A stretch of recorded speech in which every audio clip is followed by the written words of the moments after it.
base ICS mine muy benn ci établissement yi nga xam ne ñoo nekk ICS ndaxte ICS ñetti établissement la am ñaar ñi ngi daaru ñun ñooy génne phosphate bi suñu yeneen camarades yi ñoo koy def acide après ñeneen ñi defar ci engrais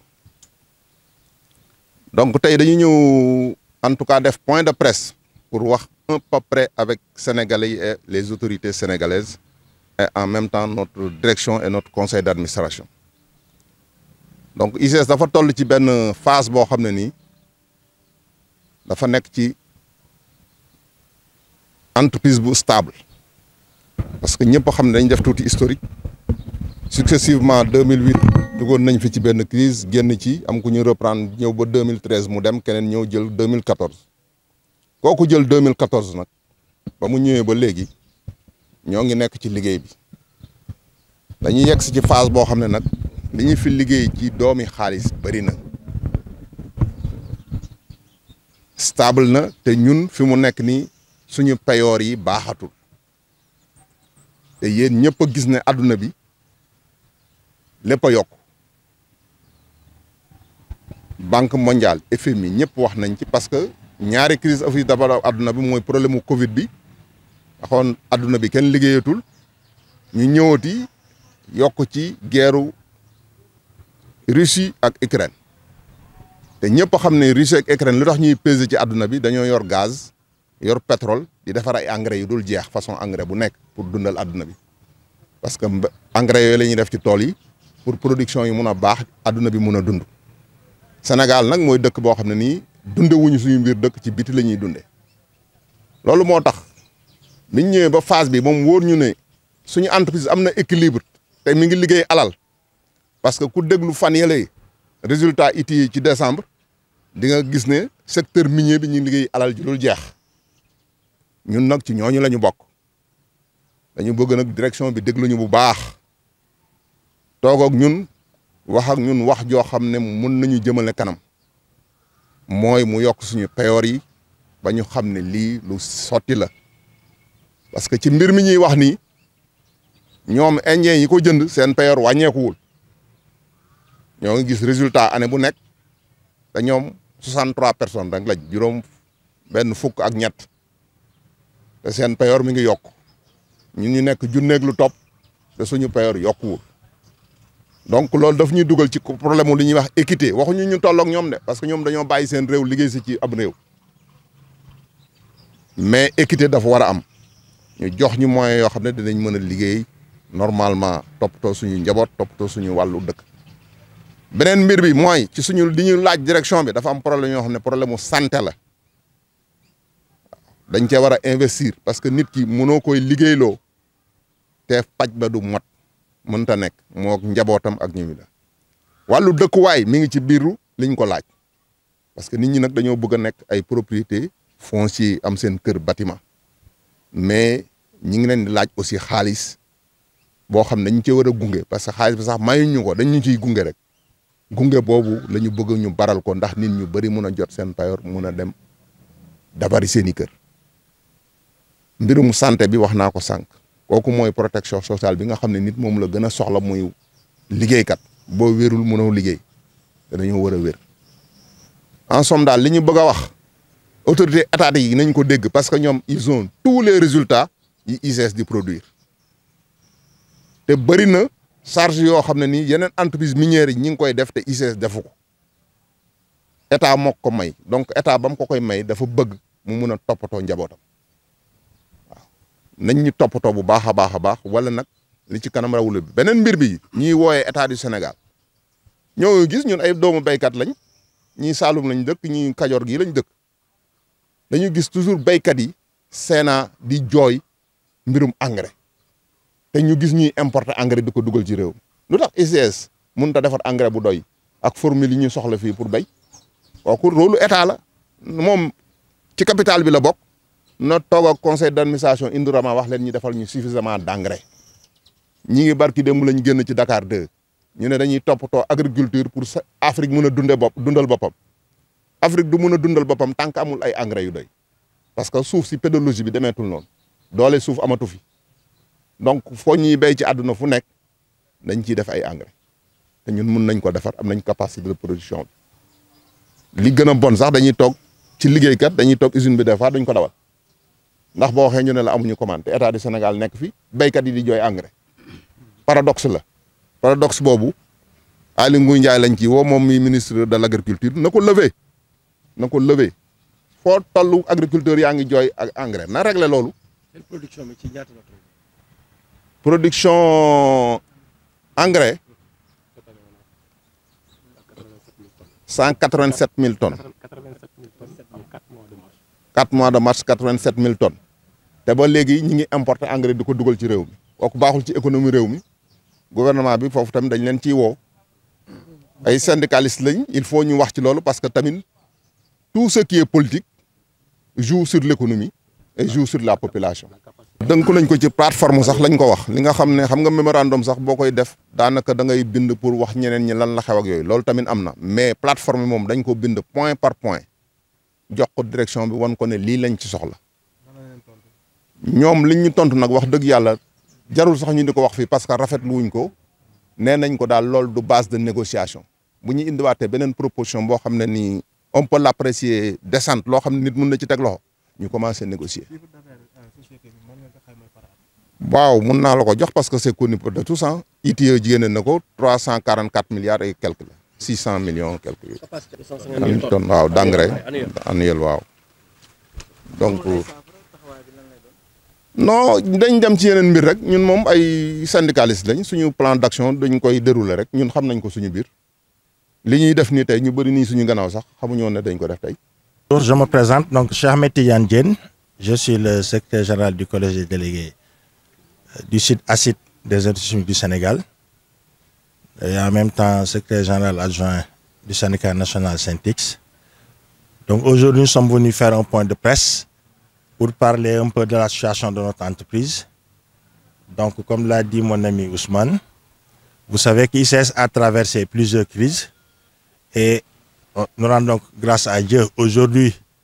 Nous pouvons même nous permettre de dire que nous sommes l'entreprise la plus performante au Sénégal en termes de ratio entre chiffre d'affaires et résultats, bénéfices. On avait une référence au Sénégal, c'était un opérateur téléphonique, mais cette année-ci, nous allons les dépasser en termes de résultats nets. C'est dire que vraiment la production a augmenté. Et vous savez que depuis 2016, ICS est la locomotive de la croissance du pays. Le pétrole va être là cette année-ci. Les gens ont dit qu'ils ont budgétisé 2000 milliards de recettes, dont 1000 milliards à l'exportation. ICS est toujours premier en exportation. Et quand le pétrole sera là, nous serons deuxième et très près même du premier, du pétrole. Ça veut dire que vraiment, en termes de croissance et de résultats, les résultats sont très satisfaisants. Je pense que le ministère de l'économie peut en témoigner. Donc l'autre chose, c'est que nous sommes là aujourd'hui principalement pour la situation sociale qui prévaut dans notre entreprise. Donc nous avions déposé une plateforme revendicative. On a eu une première réponse de la direction générale qui ne nous satisfait pas. Et nous avons comparé cette proposition donc, à ce que la direction nous avait octroyé en 2008 pour une plateforme qui a été chiffrée à 8 milliards. Nous avions obtenu à l'époque 4 milliards. Aujourd'hui, le chiffre d'affaires de l'époque, nous l'avons multiplié par 4 et la direction nous a donné moins 2 milliards. C'est dire que donc il y a risque de créer des tensions sociales et déstabiliser l'entreprise. C'est ce qui nous a poussé à venir aujourd'hui parler à l'opinion et aussi parler à l'État. L'État donc qui est actionnaire et qui doit quand même évoluer le contrat avec Indorama. Certes, ils ont fait des investissements, mais le management pêche dangereusement. Et ce qui nous désole, c'est le silence total de notre ministre de tutelle qui, depuis 2018, refuse de s'asseoir avec l'intersyndicale, alors que son prédécesseur nous recevait au moins 2 fois dans l'année. L'autre chose, c'est l'inertie de la direction générale. Il y a des comportements des expatriés donc, qui poussent, qui a une connotation discriminatoire. Et vraiment, c'est ce qui est encore beaucoup plus dangereux. il faut une réaction énergique. La direction est inerte, donc il ne reste qu'à l'État de réagir. L'État étant actionnaire et voyant ce que ICS pèse sur l'économie nationale, comme nous l'avons dit, vous vous rappelez donc du voyage du président au Club de Paris en 2019. Il était allé chercher 2500 milliards, il en est revenu avec 7700 parce qu'on avait la confiance des bailleurs extérieurs, des investisseurs extérieurs. Le taux de croissance était donc de l'ordre de 6 à 6,5% pendant 4-5 années. Et aujourd'hui, les chiffres d'affaires que nous faisions à l'époque, nous les avons doublés, voire triplés présentement. C'est dire que les résultats sont là. Malheureusement, avec l'inflation qui existe et avec les propositions du chef de l'État qui parlent d'une année sociale, ICS pêche dans le domaine social. En plus de ça, comme je l'ai dit tantôt, le management vraiment est très en retrait par rapport à ce qui est acceptable sur le plan humain même. Vous avez jugé l'augmentation des salaires? Oui, pas seulement l'augmentation des salaires, nous avons créé de la richesse. Comme je l'ai dit tantôt, nous faisons des centaines de milliards de bénéfices. Je ne dis même pas au Sénégal, mais sur le plan mondial, ICS fait partie des entreprises les plus performantes. Il faut aller voir les résultats des mastodontes que vous entendez, Apple, Microsoft, mais il faut voir le ratio entre le bénéfice et le chiffre d'affaires. Nous sommes dans cette fourchette, hein? Donc il faut que les travailleurs prennent leur part de la richesse qu'ils ont générée. C'est exactement ça. Donc, pour l'engrais, voilà. Donc, comme Ousmane l'a dit, nous avons tous vu ce qui s'est passé sur le plan national par rapport à l'engrais. Le paradoxe, c'est quoi? Dans le contrat Indorama, d'ailleurs, ça, nous, on aimerait bien avoir le contrat, parce que c'est parce que nous détenions le contrat de Arken que quand il y a eu la crise, que nous pouvions faire des dénonciations à l'État. Donc, le contrat d'Indorama, c'est l'État qui en est garant. Mais nous savons que dans ce contrat, il est stipulé que Indorama devait faire des investissements pour doubler la capacité de production de Mbao, qui est actuellement de 250 000. Donc, si on avait atteint cette capacité de 500 000, ça aurait permis de soumissionner sur le marché dans les marchés de la sous-région, tels que pour les pays comme le Mali, le Burkina. Mais présentement, l'usine d'engrais de Mbao reste 6 à 8 mois à l'arrêt, alors qu'une capacité de production est là. Il y a des besoins d'engrais qui sont là sur le plan national et l'engrais, on importe de l'engrais. Certes, ils ont acheté une usine d'engrais en Inde de 800 000 tonnes, c'est leur droit, mais quand même, il est important que les termes du contrat signé avec l'État soient respectés. Donc, vraiment, ce serait bien de faire donc l'évaluation de ce contrat pour parler de l'engrais, mais aussi pour parler du nombre des expatriés. Ousmane l'a dit tantôt, pour une soixantaine d'expatriés sur 1300 travailleurs minimum, la différence de traitement est énorme. Et comme je l'ai dit tantôt aussi, c'est le traitement discriminatoire qui existe surtout au niveau de la cité. Personne ne peut imaginer que présentement, à l'école primaire de la cité Mbembe des ICS, il y a un maître qui tient 2 classes. Ça n'existe nulle part au Sénégal. On n'a pas un DRH. Une société qui fait des centaines de milliards de chiffres d'affaires, dont 20 à 30% de bénéfices, il n'a pas de DRH depuis des années. Donc, défaut de prise en charge des efforts du personnel, nous n'allons pas attendre une autre crise. Donc, on a connu des crises cycliques. Tous les 5, 7, voire 8 ans, on fait une crise. Mais Dieu merci, cette année-ci, donc l'intersyndical joue son rôle de veille et nous appelons l'État à reprendre les discussions et surtout aussi au top management, donc de prendre les mesures nécessaires et de les appliquer.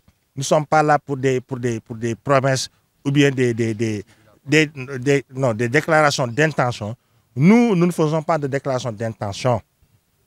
Nous produisons des centaines de milliards.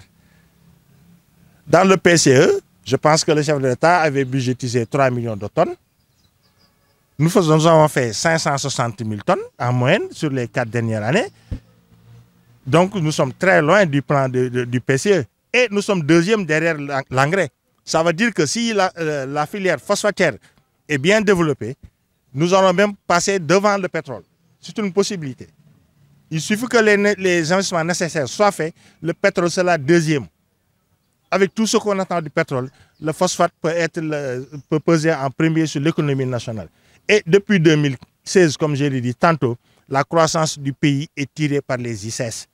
Ça, c'est une réalité. Non, nous ne parlons pas de cette proposition. Nous n'en parlons même pas parce que, je l'ai dit tantôt, en 2008, on avait une plateforme que la direction avait évolué à 8 milliards et nous avait donné 4 milliards. On avait fait un chiffre d'affaires de 120 milliards. Ce chiffre d'affaires de 120 milliards a été triplé cette année-ci, voire même quadruplé. Donc, si on nous propose des miettes, c'est vouloir mettre l'entreprise dans une situation dangereuse, ce que nous n'allons pas attendre. Parce qu'aujourd'hui, l'État a toujours eu des représentants au sein du conseil d'administration, mais c'est l'intersyndical qui avait tiré sur la sonnette d'alarme.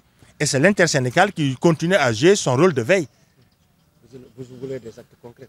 Concrets et suffisamment d'argent. Madame, notre part donc, de la richesse que nous avons générée, ce que nous pouvons dire, depuis que Indorama est là, en chiffre d'affaires cumulé, nous allons dépasser les 2000 milliards à la fin de 2022. Donc, calculez un peu 20 à 30% de ce chiffre d'affaires en bénéfice net, réel. Et vous verrez pendant 8 ans. Et vous verrez, et les deux dernières années, 2021 et 2022, font la moitié de ce que nous avons donné.